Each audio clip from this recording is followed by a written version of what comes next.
कारण ब्रह्म ऐसा है, इसे अहंग्र उपासना बोलते, कि सारे कार्य जहाँ से सत्ता लाते हैं वह कारण ब्रह्म है।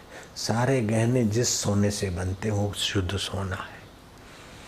सारे बर्तन जिस मिट्टी से बनते वो मिट्टी कारण है, बर्तन कार्य है। रुई कारण है, सूती कपड़ा कार्य है।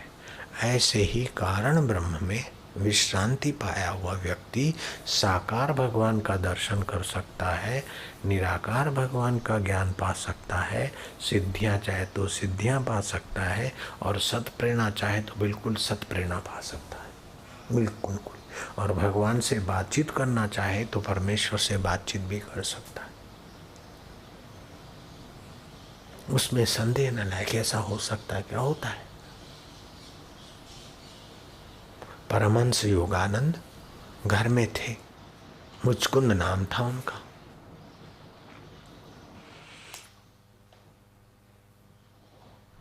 मुकुंद नाम था, तो वो भगवान से भावनात्मक बात करते थे।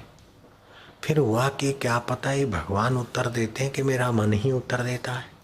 तो पूछा कि ये आप कौन बोल रहे हैं, मेरा मन बोल रहा है कि ईश्वर आप तुम स्वयं बोल रहे हो। तो मुकुंद की माँ बैठी थी, मुकुंद की रामा नाम की बहन बैठी थी, और कह भी वाणी हुई कि जिसको तुम पूजते हो वो मैं परमात्मा बोल रहा हूं। तब तो उनको परमात्मा की सत्ता पर, उनकी व्यापकता पर, उनकी करुणा कृपा पर, उनकी सुहृदता पर दृढ़ विश्वास हुआ, और छलांग मारी। संसार का मोह माया छोड़कर परमहंस योगानंद महापुरुषों के संपर्क में और यात्रा करते करते सिद्ध पुरुष हो गए।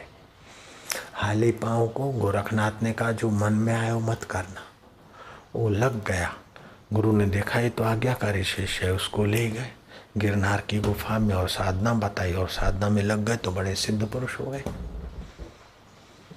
जिनको उपदेश मिलता है लेकिन साधना में रुचि नहीं, अथवा नीच कर्मों का त्याग नहीं, अथवा श्रद्धा में कमी है, तो ऐसे लोग भटक जाते हैं।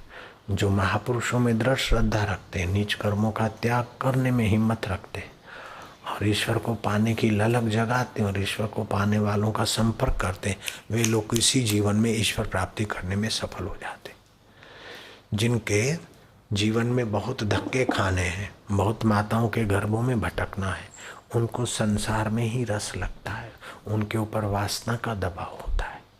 जिनका पुण्य जोर होता है तो वासना कम हो जाती है, तो कूड़ कपट भी कम हो जाता है। वासना का दबाव कम हो जाता तो जगत का आकर्षण भी कम हो जाता है, तो वो ईश्वर को पाने में सफल हो जाते।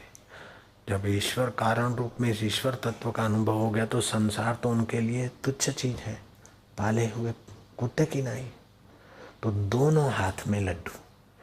तो वशिष्ठ महाराज कहते कि राम जी ये दो तत्व हैं, एक इहलोक और एक परलोक, अर्थात एक कार्य और एक कारण। जो कार्य के पीछे लगता है, जगत के पीछे लगता है सुख भोगने के लिए, उसको जगत में भी सुख की जगह पर दुख, चैन की जगह पर बेचैनी, शांति की जगह पर अशांति मिलती है। और जो कारण स्वरूप ईश्वर को पाने को लगता है तो उसको ईश्वर भी मिलता है और जगत का भी सुख शांति, क्योंकि अंदर शांति तो बाहर भी शांति, अंदर आनंद है तो बाहर भी आनंद।